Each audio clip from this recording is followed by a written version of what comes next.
Alhamdulillah, assalatu wassalamu ala rasulillah Sayyidina Muhammad ibni Abdillah wa ala alihi wa sahbihi wa man walah. Ashhadu an la ilaha illallah wahdahu la sharika lah, al-malikul haqqul mubin, wa ashhadu anna sayyidina Muhammadan abduhu wa rasuluh, la nabiyya wa la rasula ba'dah. Allahumma salli wa sallim wa barik ala sayyidina Muhammadin nabiyil ummi wa ala alihi wa sahbihi ajma'in. Qala Allah ta'ala fi kitabihil karim wa huwa asdaqul qailin.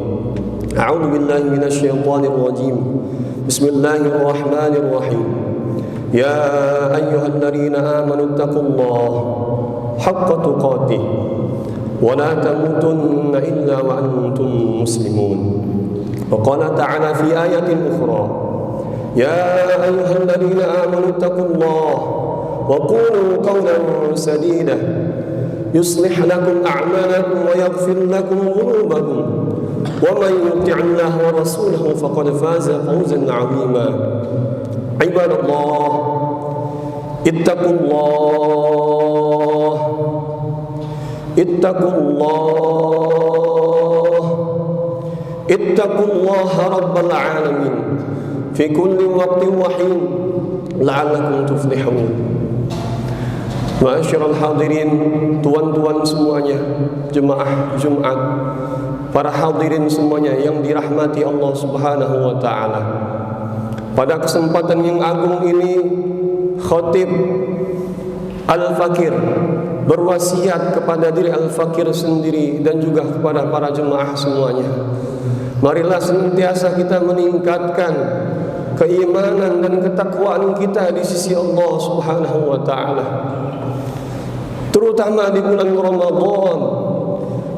Menjalankan kita semua perintah-perintah Allah, berupaya, berusaha sekuat tenaga kita melawan hawa nafsu, serta meninggalkan apa-apa yang telah dilarang oleh Allah Subhanahu wa taala.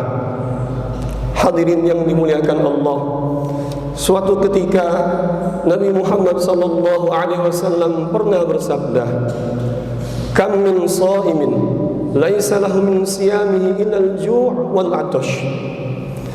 Berapa banyak orang yang berpuasa, tiada pahala di sisinya melainkan dia hanya dapat lapar dan haus. Luar biasa. Kita khawatir, kita takut, jangan-jangan kita termasuk golongan yang demikian tadi, yang tidak dapat apa-apa kecuali hanya lapar dan haus saja. Padahal Ramadan ini adalah bulan yang penuh berkah. Dikatakan dalam hadis bahwa awaluhu rahmah wa awsatuhu maghfirah wa akhiruhu 'atskum minan nar. Bahwa awal dari Ramadan adalah rahmatnya Allah Subhanahu wa taala. Pertengahan Ramadan adalah pengampunannya Allah, dan bagian akhir daripada Ramadan adalah pembebasan dari api neraka.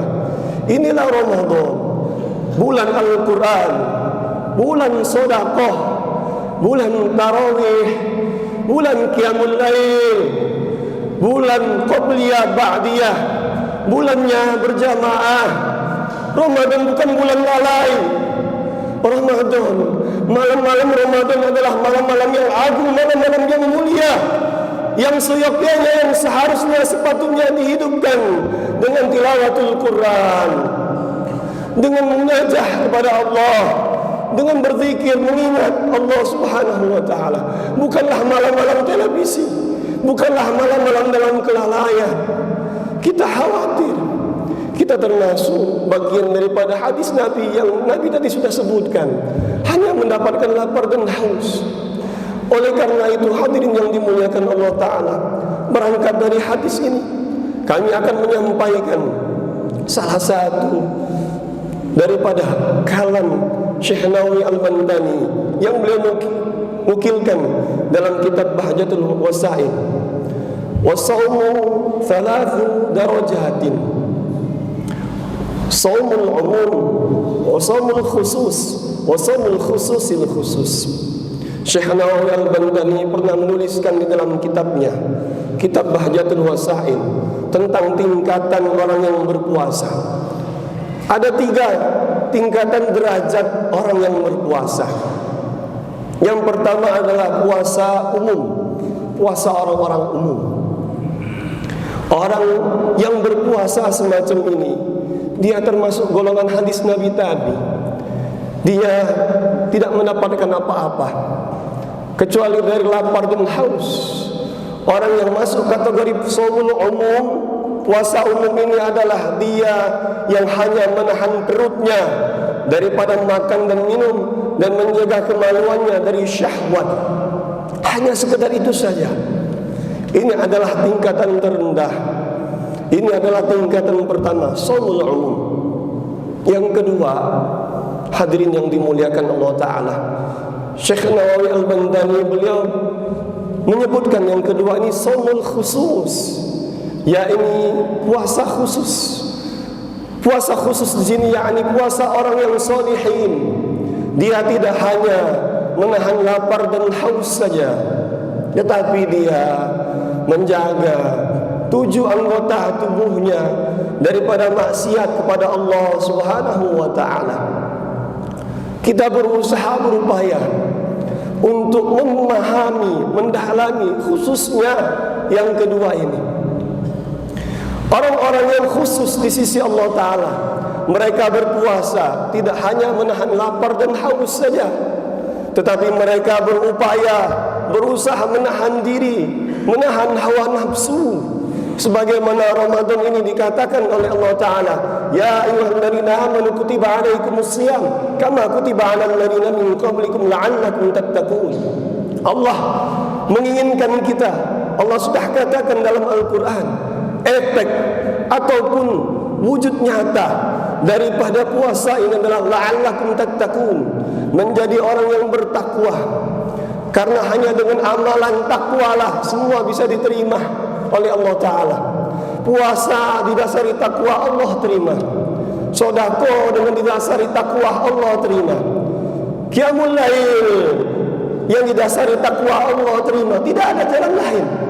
Maka puasa yang kedua ini adalah dia benar-benar berupaya, berusaha naik derajat, naik makom.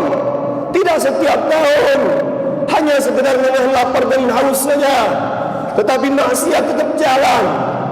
Jangan sampai kita termasuk golongan yang pertama, hanya dapat lapar dan haus saja. Orang-orang umum. Sudah berapa lama kita berpuasa? Sudah berapa tahun kita berpuasa? Sudah berapa umur kita saat ini? Maka perlu bagi kita untuk mengetahui apa yang dimaksud dengan puasa khusus. Terutama kalangan santri adalah kalangan terdepan yang ingin dan berusaha untuk mendekatkan diri kepada Allah. Para pengurus pondok, para pemimpin pondok, kita semuanya adalah orang-orang yang berjalan menuju Allah. Terutama di Ramadan ini, kita jadikan madrasah untuk mendekatkan diri, meningkatkan ketakwaan kita kepada Allah Subhanahu wa ta'ala. Dia menjaga diri dari 7 macam maksiat anggota tubuh. Pertama, menjaga lidah. Dia tidak mengucapkan, dia tidak mengatakan sesuatu yang dapat membuat Allah murka. Dia tidak mengucapkan sesuatu yang makruh dan yang haram. Dia menjaga lisannya, termasuk meninggalkan perkataan yang tidak bermanfaat. Bahkan di dalam kitab fikih dijelaskan, salah satu kesenangan puasa adalah meninggalkan kalam, perkataan-perkataan yang tidak bermanfaat. Maka dia diam. Bahkan dikatakan dalam hadis riwayat Al-Imam Al-Baihaqi, salah satu potongan hadisnya, wasamtuhu tasbihan, diamnya orang yang berpuasa, diamnya orang yang berpuasa adalah tasbih di sisi Allah Subhanahu wa ta'ala. Maka diam, lebih baik kita diam daripada berkata yang tidak manfaat, berkelakar, bersendah gurau yang hanya menghabiskan waktu yang tidak bermanfaat. Nongkrong-nongkrong, kumpul-kumpul yang tidak bermanfaat dikurangi, di stop khususnya bulan Ramadan ini sebagai latihan untuk kita. Kemudian dia juga menjaga mata, daripada sesuatu yang dimakruhkan, diharamkan oleh Allah Ta'ala, tidak melihat sesuatu yang diharamkan oleh Allah. Memang mata kita terkadang di tempat yang sepi hanya kita yang dapat melihat, tetapi ketahuilah Allah Maha melihat. Allah melihat engkau dimanapun engkau berada. Allah memandang engkau dimanapun engkau berada. Kita sudah dikasih nikmat oleh Allah, mata yang bisa memandang Al-Quran, mata yang bisa memandang keindahan ciptaan Allah Subhanahu wa Ta'ala. Maka jangan nodai penglihatan kita dengan memandang kepada sesuatu yang tidak diridhai oleh Allah Subhanahu wa Ta'ala. Kemudian dia menjaga telinganya daripada perkataan yang haram.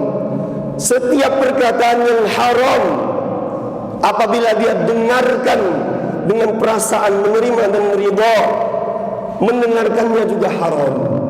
Kalau ada orang mulai ghibah, kalau ada orang mulai berdusta, termasuk tontonan di televisi yang menghabiskan waktu kita tiada manfaatnya. Jangan sampai kita ke golongan yang merugi. Apa golongan yang merugi? Dia yang mencari kegiatan-kegiatan yang makruh, bahkan yang haram, hanya sekedar menghabiskan waktu di bulan Ramadan. Dia mengatakan, saya menunggu waktu Rabb berbuka, jadi saya isi dengan kegiatan yang begini. Maka jangan lakukan perkara-perkara yang makruh, apalagi yang haram, dengan alasan, dengan dalih, dengan alasan kita untuk menunggu waktu berbuka. Maka orang yang berpuasa masuk kategori puasa khusus ini adalah orang yang menjaga pendengarannya, pandangannya dari sesuatu yang diharamkan dan dimakruhkan oleh Allah Subhanahu wa Ta'ala. Kemudian dia menjaga perutnya dari yang syubhat, apalagi yang haram. Jangan kau makan sesuatu yang syubhat, apalagi haram dikala berbuka puasa. Anda sudah menahan lapar haus, sudah menjaga diri, berusaha untuk tidak bermaksiat kepada Allah. Namun celakanya saat berbuka dimasukkan sesuatu yang syubhat, tidak jelas halal apa haram itu makanan, apalagi yang jelas-jelas haram. Atau makanan itu halal tetapi didapatkan, dibeli dengan uang yang berasal dari uang yang haram. Jangan rusak puasamu dengan makan sesuatu yang haram. Maka orang-orang yang masuk kategori ini, dia menjaga perutnya dari sesuatu yang masuk, yang syubhat maupun yang haram. Kemudian berikutnya, dia menjaga tangan, menjaga kaki, menjaga kemaluannya dari sesuatu yang diharamkan oleh Allah Subhanahu wa Ta'ala. Tidaklah tangannya menghayun, tidaklah tangannya bergerak, tidaklah kakinya berayun, kecuali kepada sesuatu yang membuat Allah Ta'ala ridho kepada dia. Tangan memegang mushaf Al-Quran, tangan memegang tasbih, tangan berzikir, langkah kaki dilangkahkan menuju masjidnya Allah, menuju majlis ta'lim, menuju majlis zikir, menuju tempat perkumpulan kebaikan, bekerja, mencari nafkah yang halal walaupun di bulan puasa. Tetap dia menjaga puasanya, menjaga tangan dan kakinya dan kemaluannya dari sesuatu yang diharamkan oleh Allah Subhanahu wa Ta'ala. Jadi orang yang khusus ini, dia menjaga daripada 7 anggota tubuhnya daripada sesuatu yang diharamkan oleh Allah Ta'ala. Bahkan fafil hadithi khamsun yufaddirna as-shaim, bahkan di dalam hadis disebutkan ada 5 perkara yang membatalkan pahala puasa. Secara syarak tidak batal, tetapi pahala puasanya bisa batal, sebagaimana sudah disebutkan oleh Nabi Muhammad sallallahu alaihi wasallam. Yang pertama adalah al-kadhibu, dusta. Dia meninggalkan perkataan yang dusta. Sudah cukup, tidak perlu kita bersembah gurau dengan berdusta, hanya sekedar membuat orang lain tertawa, namun kita membuka lubang neraka, lubang kesengsaraan untuk kita. Tidak perlu mencari hati manusia dengan perkataan dusta. Maka orang yang khusus, orang yang menjaga dirinya untuk masuk kategori yang khusus, termasuk golongan sholihin, dia menjaga dirinya daripada dusta. Yang kedua adalah al-ghibatu, dia menjauhkan diri daripada mengomongin aib-aib orang lain. Tutup televisimu daripada berita-berita yang membuka aib lain. Scrollkan ke atas statusmu, FB-mu, Instagram-mu apabila muncul orang-orang yang membicarakan aib orang lain. Apabila ada orang yang mengajak engkau berbicara, lalu dia pindah topik kepada riba, mengomongkan aib orang-orang lain, berbicara tentang aib orang lain, maka tinggalkan, pergi. Maka dia tidak hanya meninggalkan dusta, tetapi dia juga meninggalkan riba. Ini dua hal yang dapat menghapus, membatalkan pahala puasa seseorang. Kemudian yang ketiga, an-namimah, mengadu domba. Mengadu domba berbahaya, hadirin. Mengadu domba dengan kalimat-kalimat kita, dengan ucapan-ucapan kita, kita lebih berhati-hati. Jangan sampai mengadu domba orang lain. Maka mengadu domba orang lain dapat menghancurkan pahala puasa kita. Kemudian al-yaminul kadhibah. Yang keempat adalah bersumpah dusta. Hati-hati di dalam bersumpah. Tidak ada sumpah yang lebih tinggi kecuali sumpah menyebut nama Allah Subhanahu wa ta'ala. Jangan gampang-gampang bersumpah, apalagi sumpah dusta, maka sia-sia pahala puasa kita. Yang kelima, hadirin yang dimuliakan Allah Subhanahu wa ta'ala, wan nadharu bi syahwatin, yang dapat menghancurkan, yang dapat membatalkan pahala puasa kita adalah memandang dengan syahwat. Maka tinggalkan sesuatu pandangan yang dapat memancing syahwat kita, yang dapat menimbulkan rasa enak, meningkatkan libido kita. Tinggalkan. Memang orang lain tidak tahu, tetapi Allah Subhanahu wa ta'ala Maha tahu. Maka orang-orang yang masuk kategori puasa khusus, dia orang yang khusus, dia dekat kepada Allah, dia menjaga tingkatan kualitasnya, tidak hanya menahan lapar haus, tetapi dia menjaga 7 anggota tubuh daripada sesuatu yang diharamkan dan dimakruhkan oleh Allah Ta'ala. Dia juga berusaha, berupaya meninggalkan 5 perkara yang dapat membatalkan puasa seseorang dari. Yang terakhir, saumul khususil khusus. Saumul khususil khusus, puasa orang yang khusus dari yang khusus. Ini tingkatan tertinggi. Ini puasanya para anbiya wal auliya. Ini puasanya para nabi dan para kekasih Allah. Puasanya tingkat tinggi. Dia tidak menginginkan apapun daripada sesuatu yang hina, ditinggalkannya segala apapun selain daripada Allah. Kalau ada dalam dirinya pengen sesuatu selain dari Allah, misalnya di dalam berbuka puasa dia pengen ini, pengen itu, dia anggap dirinya sudah batal puasanya. Ini orang-orang khusus, para kekasih Allah Subhanahu wa ta'ala. Maka hadirin yang dimuliakan Allah Ta'ala, mari kita berusaha, berupaya untuk meraih tingkatan tertinggi. Karena kita sudah latihan bertahun-tahun. Jangan sampai puasa kita hanya sampai kepada derajat yang pertama saja, hanya puasa umum saja. Mari kita berusaha, berupaya naik kelas. Minimal kita masuk kepada kategori saumul khusus, puasa orang-orang khusus yang digolongkan kepada para solehin, orang-orang yang soleh. Dan mudah-mudahan kita termasuk hamba-hamba yang soleh yang masuk kategori puasa kita adalah puasa yang khusus. Amin ya rabbal alamin. A'udzu billahi minasyaitonir rajim. Bismillahirrahmanirrahim. Wal 'asr. Innal insana lafi khusr illa alladziina aamanu wa 'amilus solihati wa tawassaw bil haqqi wa tawassaw bis sabr. Barakallahu li wa lakum bil Qur'anil 'azim wa nafa'ani bima fihi min ayati wa dzikril hakim wa taqabbala minni wa minkum tilawatahu innahu huwas samiul 'alim.